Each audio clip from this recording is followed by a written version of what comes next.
This week, we are talking to Frank and Jen on the Achievers. Blu Mobile Tire is the business. I met Frank and Jen because I live here in Denver, and they do too. And they have a mobile tire business, which I did not know was a thing until I got a puncture and I had no damn time to fix it. And they came to my house and took care of it. Frank and Jen, welcome. Thank you. Thanks for having us. So you got started in 2020, is that right? So Correct, where did yeah. that fall around the beginning of the pandemic? Were we into the pandemic when you started? Well, we got our van delivered to us early March of 2020, which was right before everything started shutting down. And then I started going out to my first appointments towards the end of March when everything was getting shut down, actually. Okay, wow. We're going to talk about why this is a great service in a minute, but how did the two of you arrive at this idea of doing mobile tire service? Well, basically, both Jen and I, we actually met working at Tesla. She was a service advisor. I was a technician. And essentially, after about 3.5 years of doing that, we kind of came to the same conclusion that we wanted to do our own thing and decided to take the leap of faith to start our own business. And specifically, Mobile Tire came upon us because we saw essentially a YouTube video where the guy that designs these vans was basically advertising his service and his ability to build a van for people and have them start their own company. And I just happened to see it at the correct time. It piqued my interest. It was something I knew I could do. And it seemed just like the best way to use my skills at a capacity that I could do. And Jen was all behind me the whole time, and something that I think would work out well for her too. And pretty much started the ball rolling from there. Yeah. Was it mostly an exciting feeling, or was it mostly a terrifying experience? I'm always sort of fascinated what those early emotions are like of a first business. For me, I would say mostly the terrifying part. I knew I wanted to do my own business eventually one day. I always thought it would be like a normal shop, like automotive repair shop. And then seeing this kind of allowed me to get into my own business a lot sooner than I originally thought. So that's where it became terrifying, because I was like, this is really going to happen. And the way it worked was I had to put money down on the van to get built for me.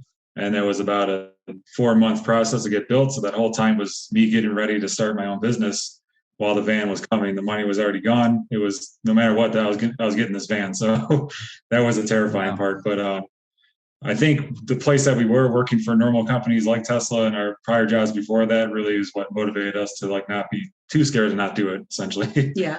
I think it became quite exciting once we had a bunch of people reaching out to us without advertising or anything. You know, once we found out that just through the process of, word of mouth, our name was getting around, and that was such a great feeling. It felt like our customers were actually pleased with the service that they were getting, and they actually wanted to spread the word. So I think that was a big turning point to where terrifying turned into excitement for us.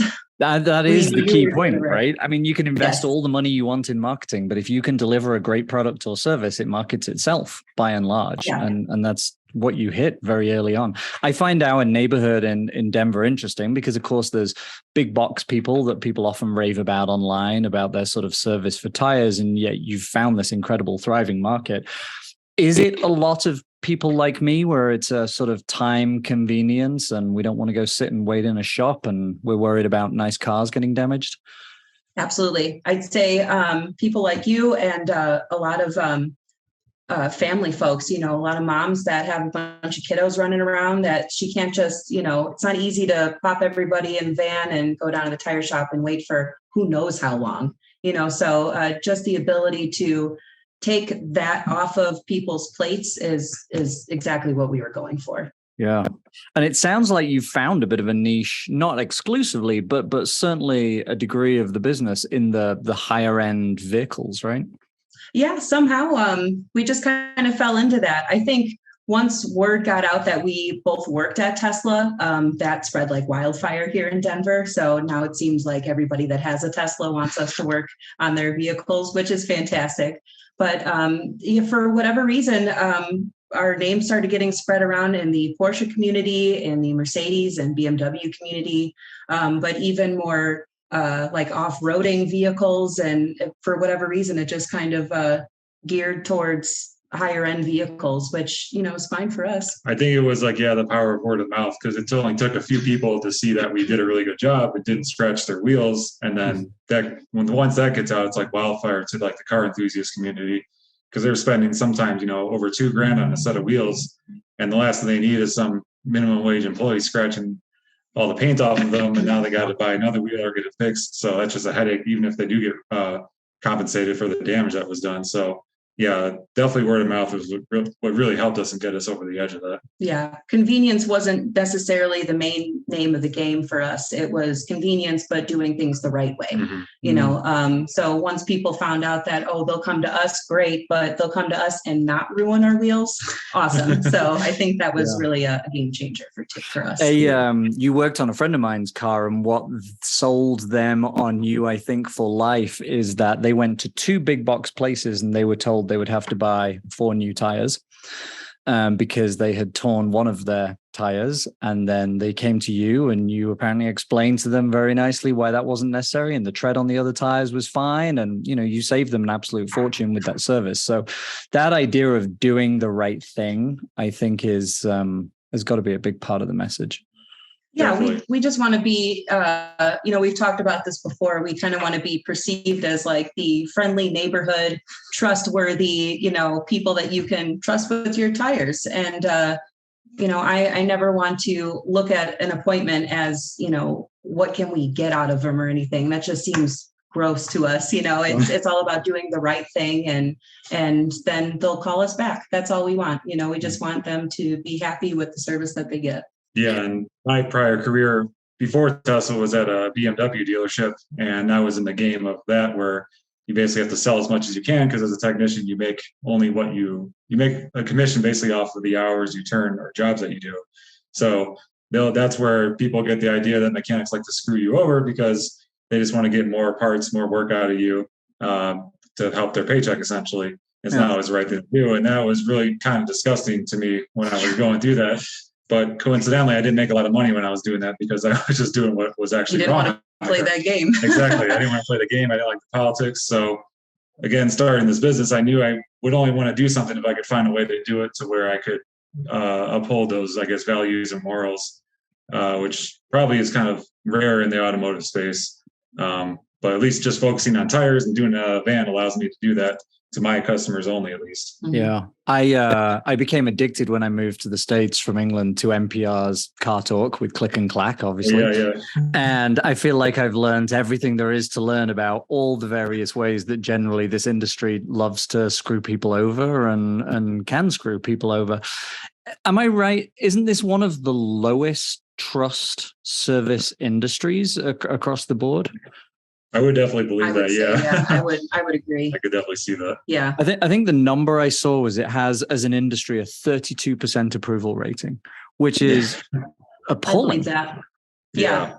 Because unfortunately, the average person doesn't know everything about their vehicle, whether it's tires or engine or suspension. So they're just at the mercy of trusting what these people have to say. So whether you actually need something replaced or you don't, they're going to err on the side of, it's you need to get it done immediately, and this is, an emergency. But that's just not the way you should do business. That's not going to provide longevity and a happy customer basis, and that's primarily what we're aiming for. I sometimes compare your industry to the sort of home ownership industry, because generally what we're seeing across the board with us as consumers is the knowledge level we have around being able to do adulting things is generally deteriorating, right? People aren't teaching their kids how to repair a car. People aren't teaching their kids how to maintain a home. And these things are becoming more and more service industries. Whereas, my wife grew up in Lafayette, Indiana, and went to 4-H and learned how to weave a basket that is still our laundry basket today in our house. And I won't say how old she is, but the basket's got some years on it. And it is still perfect, right? And people don't know how to do that. She swapped her car out the other day. New Subaru turns up. I open up the hood. You can't do anything anyway. It's black box sealed. And I can't help but think that's only going to deteriorate trust, because people can't even do the most basic things themselves. Yeah. It's kind of a double-edged sword too, because obviously cars are getting more complex, so you need more training to actually work on them, and they're trying to, get you to not touch any of the important mechanical bits. But yeah, it's kind of like you can't do it yourself to a certain degree like you could back in the day, because it's not as mechanical, it's more electronic now, so you need more training. So you have to trust these people in these shops and providers, but they're under more pressure than ever because they need to pay for these expensive technicians now that are highly trained to work on them. So that's where, again, comes the politics in the game of trying to sell too much. So yeah, it's kind of just a mess of an industry in a way. Yeah, I think it really is. So the full range services, you started by doing sort of tire repair and sort of tire servicing. What are all the things now that fall within the Blu Tire world? So yeah, we basically do full mounting and balancing like a normal tire shop, rotations, flat repairs. Like you said, we could do a puncture repair if it's in the correct area. We now include nitrogen inflation. What's that?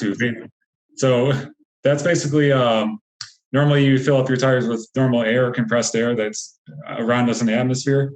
Another option you can do is nitrogen, which is pure nitrogen. It comes in a compressed cylinder. We essentially fill your tires with straight nitrogen. And the benefits of that is nitrogen molecules are bigger than normal air molecules, so they leak out less from a tire. A lot of people don't know tire is actually a permeable material, which allows air to seep through slowly over time. So by having bigger molecules, it allows it to stay within the tire, maintain pressure, which is good for people who store their cars and stuff and don't want to keep topping them off every season when it gets cold and all that kind of stuff. Additionally, the nitrogen we put in has less moisture content to it. So that allows less fluctuations with temperature and pressure going up in the mountains here in Denver, coming back down. All that's affected and less affected when you use pure nitrogen. Wow, I had no idea. Yeah. And that's, again, one of those things where like, it's been around for a while, but it's kind of more important nowadays with like electric cars and such, because their range is a lot more affected by having incorrect tire pressure. So that's something that the average person isn't taught when your dad's teaching you how to change a tire. He doesn't know that kind of stuff, but it's more important in today's world. Right. And for those of us that don't want to feel like complete imbeciles and want to try and do something with our own cars, right? One of the few things we can do is put gas in it and put air in the tires. And now I've just learned I shouldn't even be doing that. Yeah, exactly. Yeah. And that's the thing. It's not right for everyone, but you have to actually know, I was lucky enough to take training for this to actually know fine details about stuff like nitrogen and different various markings on the side of the tire, load index and all that stuff. So it's a complicated world that I never even knew existed until I really got in depth with it. Yeah, I remember making the mistake of asking you last time you came to service my car tires what all the numbers on the side meant. And I think you and I could have stood there for 4 hours learning about that, which thankfully we didn't. What I think one of the things that got me hooked on your service as well is when you switched out my seasonals, you put them in bags and you got my ladder out and you put them up on the shelf on the garage, which I think is a really sort of great service thing, because I certainly didn't want to cram them all in my car on the way to a big box. I think you also do tire storage now as well. Yes, we do. So like monthly tire storage for people like you who have 2 sets of tires, one winter, one summer. We store the opposite set that they're not using for them. Should most people have 2 sets of tires, or do these all-weather tires do the job in Denver? I would say it really depends on an individual's specific winter driving habits. Okay. So if you're someone that likes to frequent the mountains to go skiing, boarding, or just, cruising around, definitely recommend at least a full winter tire. So you would want to do seasonals. If you primarily stay within the city limits, you just want a decent amount of snow traction, you could probably get away with an all-weather, which you can do all year long. So you wouldn't have to switch out. But if you have like a sporty car, then I would say you probably want to stick with like an all season or a summer tire, and then going towards a winter for the winter months. But it really depends on an individual's winter needs, Yeah, and you may have like a big SUV that you use as your snow vehicle, so you'll never need a set of winter tires on your car. So that's kind of the other thing that we like to do is when you go to a big box tire store, you're kind of pressured in the moment, like, okay, buy this tire because this is the one we have for your car. And you have no time to research it. And if it's right for you, we'll have 10 email back and forth with you, figuring out what is actually right for you as an individual in your car and your driving habits. And if you could benefit from winter tires, or if maybe you're someone that would just need an all weather. really try to tailor it to an individual customer, not just across the board. This is what we recommend, and that's it. It's just what does Dax need, and we're going to get you the best setup. Yeah, no, that is interesting. I honestly, before I met you two, I didn't even know there was this much to tires. I always made sure my tires weren't in bad condition, but outside of that, I never really gave it much of a second thought. So hopefully a lot of this information has been helpful for our residents here as well. A real pleasure to meet you both. Congratulations on the business. It really is a great service. We'll put the links and everything to your site in the show notes, but what's the web address for listeners? Just blumobiletire.com, and we spell blue with no E, so BLU. I think you named your dog Blue, if I remember as well, right? Yeah. Blue will be 9 coming up here in October. So we actually named the company after him. So we call him our little CEO. He calls the shots. Perfect. I love it. Thank you very much, both. Appreciate you joining us. Thank you for having us, Dax.